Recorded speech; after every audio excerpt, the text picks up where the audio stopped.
माई वे online classes में आप सभी का स्वागत है। आज हिंदी के एक महत्वपूर्ण विषय वाक्य पर हम चर्चा करेंगे। हालांकि इसके पहले पिछली कक्षा में वाक्य के प्रकार के विषय में आप लोगों ने पढ़ा था। अर्थ के आधार पर वाक्य कितने प्रकार के होते हैं। आज हम जानेंगे रचना या बनावट के आधार पर वाक्य कितने प्रकार के होते हैं। रचना या बनावट के आधार पर, रचना या बनावट के आधार पर,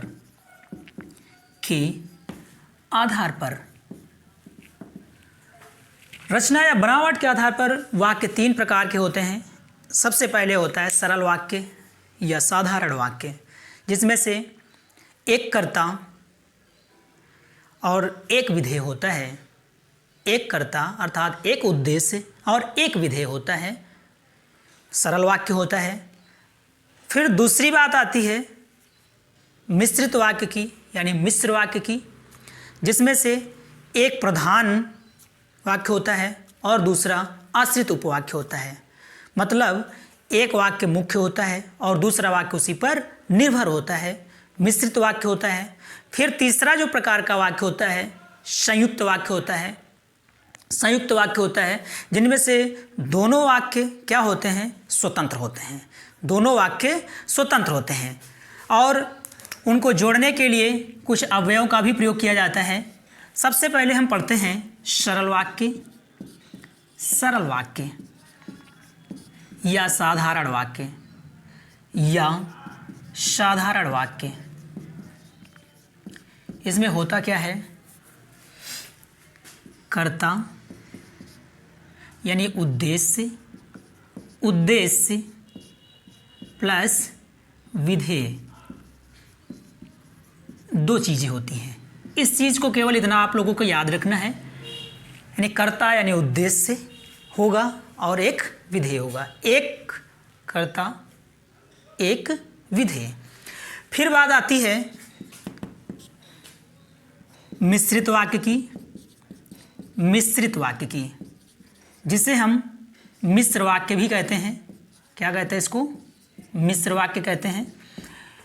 मिश्र वाक्य में एक मुख्य उपवाक्य, मुख्य उपवाक्य और दूसरा आश्रित उपवाक्य होता है, आश्रित उपवाक्य ये होता है। इस चीज़ को हमें विशेष ध्यान देना है। एक मुख्य वाक्य मिलेगा, एक मुख्य उपवाक्य, एक मुख्य उपवाक्य मिलेगा, दूसरा आश्रित उपवाक्य मिलेगा। फिर तीसरा जो होता है संयुक्त वाक्य, संयुक्त वाक्य। संयुक्त वाक्य में सरल वाक्य प्लस सरल वाक्य, इस चीज़ को हमें याद रखना है। सरल वाक्य प्लस सरल वाक्य, ठीक। दोनों वाक्य सरल वाक्य रहेंगे, स्वतंत्र रहेंगे। दोनों वाक्य स्वतंत्र रहेंगे। अब हम जानकारी लेते हैं सबसे पहले सरल वाक्य में। जैसे सरल वाक्य में, सरल वाक्य में जैसे मैं स्कूल जाता हूँ, मैं स्कूल जाता हूँ। ध्यान ये देना है कि इसमें एक ही कर्ता है, एक ही उद्देश्य है और क्रिया कितनी है, क्रिया एक ही है। अर्थात एक उद्देश्य और एक विधेय। इस चीज़ को विशेष ध्यान देना है। जिस वाक्य में एक कर्ता हो एक विधेय हो, सरल वाक्य कहलाएगा। राजू खाना खाता है, राजू खाना खाता है। अब देखते हैं यहाँ पर भी एक कर्ता है और क्रिया भी एक ही है। ईश्वर महान है, ईश्वर महान है, ईश्वर महान है। बिल्कुल सरल वाक्य है, बिल्कुल सरल वाक्य है। एक ही कर्ता एक ही क्रिया मिलेगी। तो इस तरीके से हम पढ़ लेते हैं, जान लेते हैं सामान्य तरीके से सरल वाक्य को। आइए अब चर्चा करते हैं मिश्रित वाक्य की। मिश्रित वाक्य क्या होते हैं।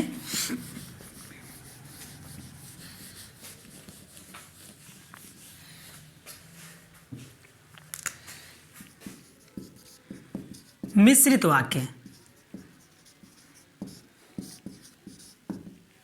मिश्रित वाक्य में हमें यह ध्यान देना है कि एक मुख्य उपवाक्य मिलेगा और दूसरा आश्रित उपवाक्य मिलेगा।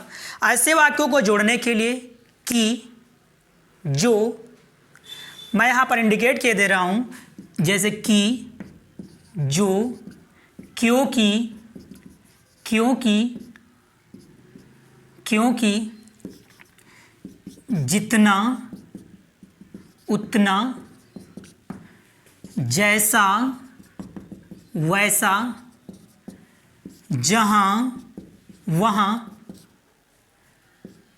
जहाँ वहाँ आदि। ऐसे तुमको शब्द मिलेंगे वाक्य को जोड़ने के लिए। जैसे अब उदाहरण मैं दे रहा हूँ, मैं जानता हूँ कि तुम ईमानदार हो। तुम ईमानदार हो। देखो इस वाक्य में कैसे पहचानोगे भाई, कैसे पहचानोगे? इसमें से दो वाक्य हैं। एक तो वाक्य है कि मैं जानता हूँ, एक वाक्य ये है, और दूसरा वाक्य है कि तुम ईमानदार हो। यहाँ पर दो वाक्य हैं। यहाँ पर देखते हैं कि ये जो प्रधान उपवाक्य है और जो दूसरा है ये आश्रित उपवाक्य है। प्रधान इसलिए कि अगर मैं इतना कह दूँ मैं जानता हूँ कि आगे छोड़ दिया जाए तो इसके बाद क्या होगा, वाक्य आपका अधूरा रह जाएगा, पूरा नहीं होगा। इसका मतलब ये प्रधान है। अब बात करते हैं यहाँ पर जोड़ने के लिए क्या प्रयोग किया गया है, की का प्रयोग किया गया है। इस चीज़ को विशेष ध्यान देना है। ऐसे वाक्यों को जोड़ने के लिए की का प्रयोग होता है, क्योंकि वह स्कूल नहीं आया क्योंकि बारिश हो रही थी। वह स्कूल नहीं आया क्योंकि बारिश हो रही थी। अब हमको ध्यान ये देना है, यहाँ पर दोनों वाक्यों को जोड़ने के लिए क्योंकि का प्रयोग किया गया है। ठीक है, जितना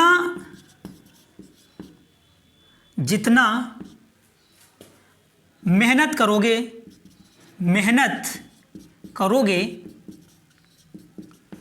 उतना पाओगे।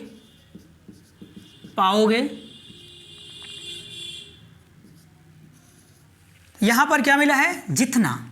क्या मिल गया यहाँ पर, या जैसा करोगे वैसा भरोगे। जैसा करोगे वैसा भरोगे। यहाँ पर जैसे के साथ में वैसा है, जितना के साथ में उतना है। इस चीज़ को भी हमें विशेष ध्यान देना है। मैं जानता हूँ कि तुम बीमार हो, यहाँ पर की से जोड़ा गया। यह वही स्थान है जहाँ राम पैदा हुए थे, जहाँ शब्द से जोड़ा गया है, जहाँ मिल गया आपको। या और भी हम कुछ उदाहरण ले लेते हैं इससे संबंधित।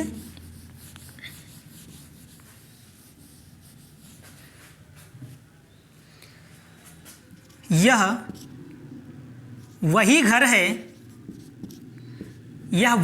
है जहाँ मैं रहता था। यह वही घर है जहाँ मैं रहता था, स्थान की बात। तो यहाँ पर जहाँ मिला है आपको, जो का भी प्रयोग होता है ऐसे वाक्यों में, या जिसे। यह वही आदमी है जो कल मिला था।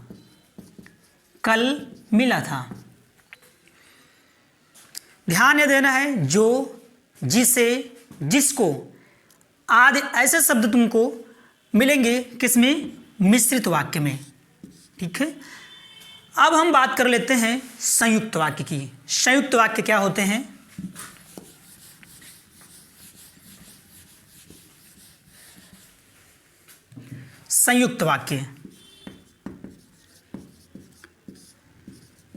संयुक्त वाक्य में कुछ संयोजक होते हैं जो दोनों वाक्यों को आपस में जोड़ने का काम करते हैं। हालांकि दोनों वाक्य स्वतंत्र होते हैं, यहाँ एक वाक्य दूसरे वाक्य पर निर्भर होने वाली कोई बात नहीं होगी। अगर ये नहीं कि एक वाक्य अगर अधूरा है, दूसरा अगर पूरा नहीं होगा तो वाक्य पूरा नहीं बनेगा, यहाँ पर ऐसी कोई बात नहीं होगी।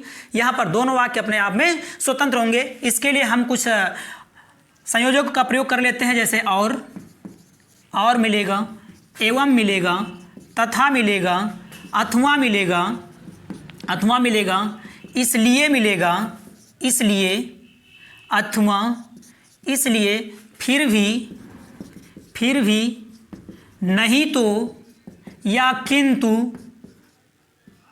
किंतु, परंतु, ऐसे संयोजक मिलेंगे आपको, ऐसे संयोजक मिलेंगे जो दोनों वाक्यों को जोड़ने का काम करेंगे। जैसे और आ जाएगा, एवं आ जाएगा, तथा मिल जाए, अथवा मिल जाए, इसलिए, फिर भी, नहीं तो, किंतु, परंतु, ऐसे सब मिलेंगे। अब उदाहरण ले लेते हैं हम। जैसे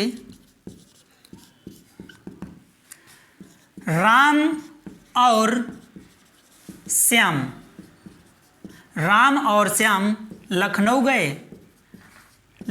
गए। यहाँ पर देखते हैं कि दो नाम हैं और दोनों नाम को जोड़ने के लिए और का प्रयोग किया गया, ठीक। या फिर पिताजी आए और बच्चे चले गए। देखते हैं यहाँ पर कि पिताजी आए, एक वाक्य ये है और दूसरा वाक्य बच्चे चले गए। इन दोनों को जोड़ने के लिए और संयोजक का प्रयोग किया गया। यहाँ पर भी और संयोजक का प्रयोग किया गया। या कहा जाए चाय पियोगे अथवा कॉफ़ी,